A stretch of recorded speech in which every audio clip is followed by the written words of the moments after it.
Welcome friends to the new episode of our YouTube series How Do Experts Manage It? Since the videos are posted on YouTube, one can watch and listen it as and when time permits them. Our today's subject is anemia-free pregnancy. It will be presented by our expert faculty, Dr. Komal CHAVAN. Dr. Komal CHAVAN is an active Foxian and at present she is a chairperson of Medical Disorder of Pregnancy Committee, Foxy 2019-21. She is Medical Director and Consultant of CHAVAN Maternity and Nursing Home, Mumbai, Assistant Honorary at Dr. R.N. Cooper Hospital and HBT Medical College, Mumbai. She is ex-assistant professor at GS Medical College and R.N. Cooper Hospital, Mumbai. She is a member of Managing Council of MOGS and AFC, member of Foxy Adolescent Health Committee, Safe Motherhood Committee and Foxy Oncology Committee. She is also a trustee at Nalini Narayan Medical Life Science Foundation. To her name, there are numbers of prizes and awards like Dr. Sarda Upasni Prize, Best Scientific Paper Prize in Smart Obstetric Gynec Conference, and Dr. D.K. Taft Prize at Annual Conference MOGS 2016. To her name, many publications. There are 2 international, 8 nationals, peer-reviewed 3, and she has also authored a chapter in Foxy Focus Preventing Oncology in 2014. My sincere regards to respected seniors, colleagues and dear friends. I am Dr. Komal CHAVAN and will be speaking to you on anemia-free pregnancy. I would like to thank Dr. SUDHIR for inviting me to give this talk. I would also like to congratulate him and wish him all the best for this YouTube online learning series. When we talk about anemia-free pregnancy, are we really being realistic? Is it a real long way? When will we achieve this? All these questions come into our mind. But we all know that anemia is a major global health burden and it is the leading cause of maternal morbidity and mortality. So when we talk about anemia-free pregnancy, we aim to have every pregnancy free of complications from anemia. And let's extend our support in the Anemia Mukt Bharat campaign by our government. Anemia is defined as reduction in hemoglobin concentration, red cell count or packed cell volume below the established cutoff level, that is less than 12 grams per dl for non-pregnant women and less than 11 grams per dl for pregnant women. National Health Policy has said that almost 53% of Indian women have anemia in pregnancy. And the Ministry of Health and Family Welfare, Government of India has also acknowledged this high burden. Iron deficiency anemia is a common problem among women, primarily due to their recurrent menstrual loss. Demand for iron is higher among pregnant women and women with anemia in combination with early onset of childbearing, a high number of births, short interval between births and poor access to antenatal care and supplementation are likely to experience poor pregnancy outcome. So what are the causes of anemia in pregnancy? Physiological adaptation in pregnancy leads to physiological anemia of pregnancy. And this is because the plasma volume expansion, which is greater than the red cell mass, which causes hemodilution, and as a result in normal pregnancy there is increased iron requirement, that is almost by 2 to 3 fold. And other major causes of anemia are nutritional deficiencies, that is deficiency of iron, folate, vitamin B12. Acute or chronic blood loss may be in form of a heavy menstrual periods or gastrointestinal bleeding, infections like malaria, HIV, chronic disease like renal diseases and neoplasms, and hookworm infestations are the most commonest cause of anemia in pregnancy in our country. How to identify an anemic patient? Pregnant women with anemia will often complain of weakness, lassitude, breathlessness on exertion, swelling of feet, palpitation, chest pain. They may be also having bleeding from gums or even bleeding piles, which are the source of chronic blood loss. And on examination, we find them pallor on the skin and all the mucous membrane. There can be signs of nutritional deficiencies also evident, like glossitis, stomatitis, and on cardiovascular examination there may be a hemic murmur, increase in the pulse rate and a wide pulse pressure. Edema of feet is also seen. Along with the severe form, when they go into failure, there may be also crepitations, which are basal in nature. Recommended investigations in pregnancy are a simple hemogram to be repeated in every trimester.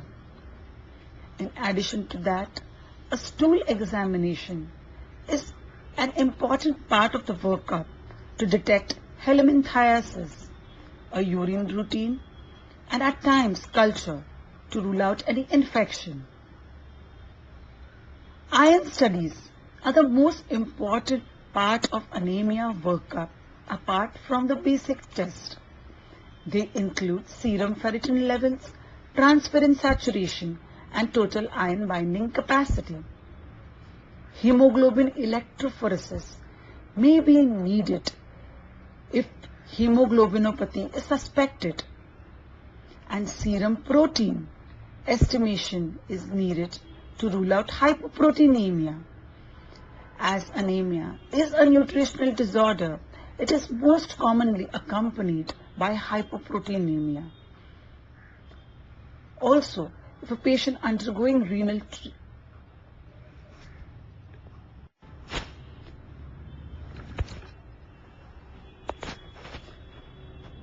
function test may be done when the response to treatment is very poor, and in women who are coming from malaria endemic areas, detection of malarial parasites is really very important.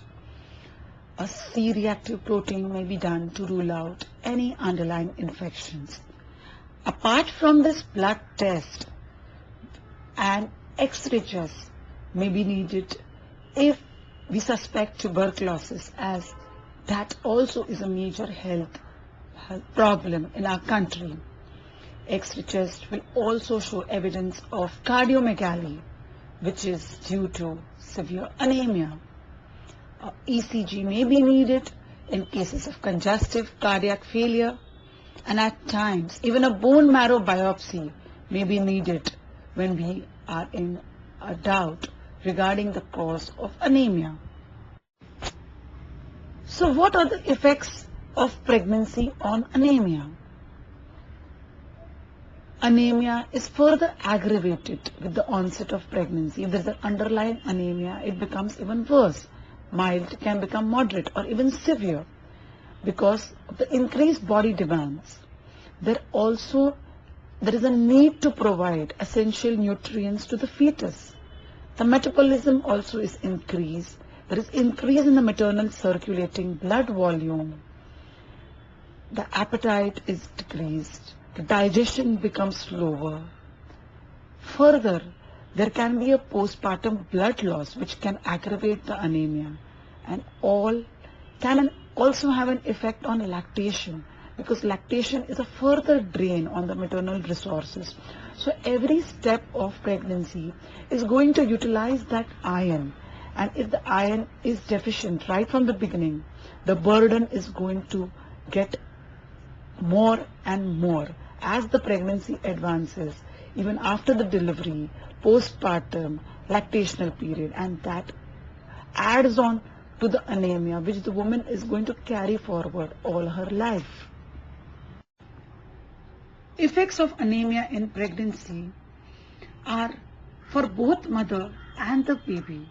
It overall increases the morbidity as well as mortality, maternal as well as perinatal. Even a moderate hemorrhage in an anemic pregnant woman can really become very fatal. And there is also a high incidence of fetal growth restriction, low birth weight, or a preterm delivery. Basically, in fetus, iron is prioritized to the red blood cells at the expense of other tissues, including brain. When iron supply do not meet iron demand, the fetal brain may be at risk. So anemia in longer run would adversely affect cognitive performance, behavior, and physical growth in the later life. In addition, it can depress the immune status and increases the morbidity from infection. Management strategies for anemia in pregnancy will aim according to the severity of anemia, whether it is a mild anemia, a moderate, a severe which is less than 7 grams, very severe less than 4 grams. Gestational maturity, what is the gestational age, whether the patient is in first trimester, second trimester, or just about to deliver or intrapartum. This management strategies will definitely change. How is the drug tolerance? How is the patient showing response to a particular therapy, whether we have started the patient on the oral treatment or the parenteral treatment? Then the compliance is really very important. A patient following up regularly, showing a good compliance, we can still continue the treatment, but if the compliance is a factor, then we need to step up the treatment option. And response to treatment option can be known by serially doing the hemoglobin estimation after the end of the treatment. And if there is a significant rise and a favorable rise, we can continue that treatment approach. If there is there is failed to give a particular response, we need to reinvestigate the cause of anemia, maybe the why there is a failed response to a particular drug, and approach it in a different way. So the iron requirement in an early pregnancy around 2.5 mg per day, and at 20 to 32 weeks it is 5.5 mg per day, and from the 32nd week onwards it becomes 6 to 8 milligram per day. So the average requirement what we recommend is 4 grams per day, and WHO recommends 60 milligrams of elemental iron to be given along with 250 mg of folic acid for 6 months in the pregnancy and additional 3 months postpartum. And even the GOI and MOH recommendations are 100 mg of elemental iron with 500 mg of folic acid for 100 days in the second half of pregnancy. And these are the standard requirements. In addition, we can also supplement with B12 if there is an evidence of megaloblastic anemia. So what are the foods rich in iron? There are two types of iron. One is the non-heme iron, which is seen in dates, nuts, jaggery, spinach, lentils, soya bean, which is not directly absorbed. But the iron, which is the heme iron, which is more absorbed, is seen in red meat, chicken, fish, egg. An Indian diet is usually having the maximum non-heme content, and it is devoid of the heme content. And that is the reason why the burden of anemia is higher in Indian population as compared to the global data. How to increase the iron in the diet? The age-old common technique of cooking in an iron cast pan is a very effective way to improve the iron content of the food. Also, vitamin C rich foods like oranges, strawberries, broccoli, all citrus foods, they have high vitamin C content.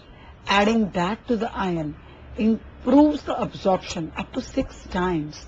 So definitely a piece of lemon with the food will do a magic. Also avoid eating iron inhibiting foods with meals. That is tea, coffee, a lot of calcium which is found in the dairy products. So avoid that. And if you're taking an iron supplementation of tablet, it should not be taken with meals, which will interfere with the absorption. The iron therapies available are the oral iron therapy, that is the daily recommended dose with folic acid and B12, either in form of ferrous salt, ferrous sulfate, ferrous gluconate, ferrous fumarate, or ferrous ascorbate can be given.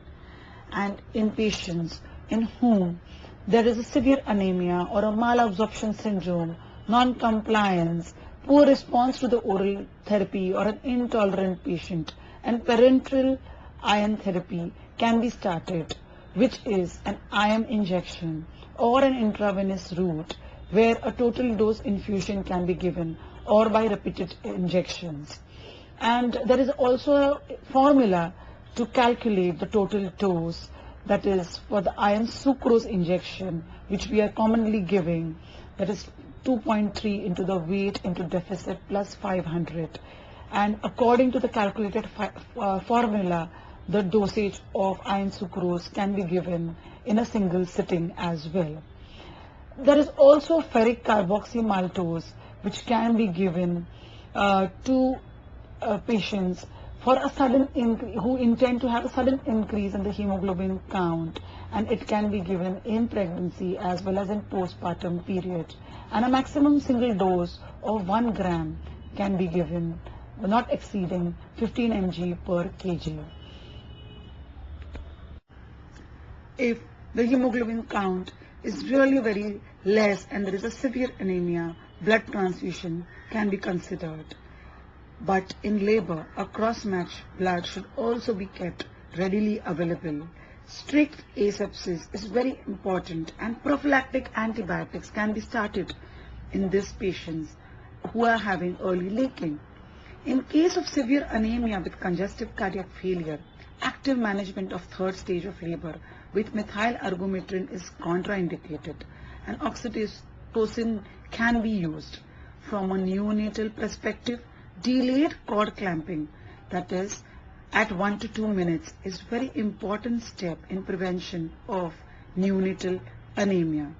Postpartum, this patient should be closely monitored for signs of decompensation, infection or thrombosis, and parenteral iron therapy can be offered to improve the early recovery, wound healing, and also which can improve the lactation. What are the ways to reduce anemia in pregnancy? Education on anemia and its prevention, strategies by health professionals and all collaborators at all levels of health delivery service is very important, and it should be offered to all the women of the reproductive age group. Focus should be on education, sensitization on good nutritional practices, iron-rich diet for pregnant women, pre-pregnancy, and also for the adolescent age group. Deworming is a very important step. It should be done in all adolescent age group as well as the pregnant woman.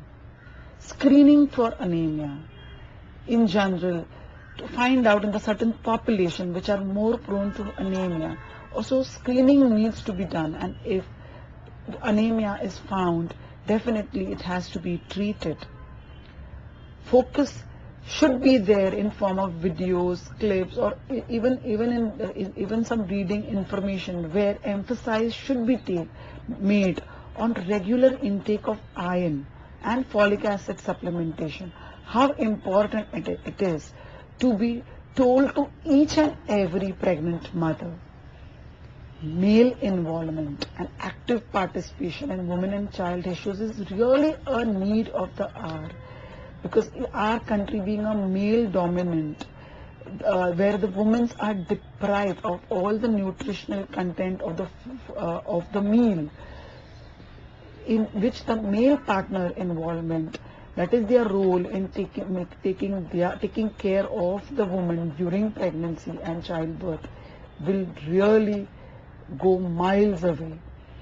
And simple techniques like food fortification, as we know that most of the iron which the Indian women take are from the non-heme variant, which is not that directly absorbed as the heme variant.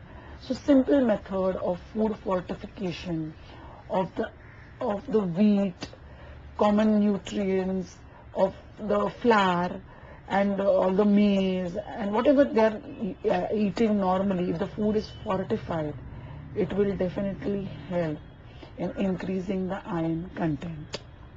So we should definitely go hand in hand with all the policy makers, we doctors, we gynecologists, and even all the healthcare providers who are working should work hand in hand to achieve an anemia-free pregnancy.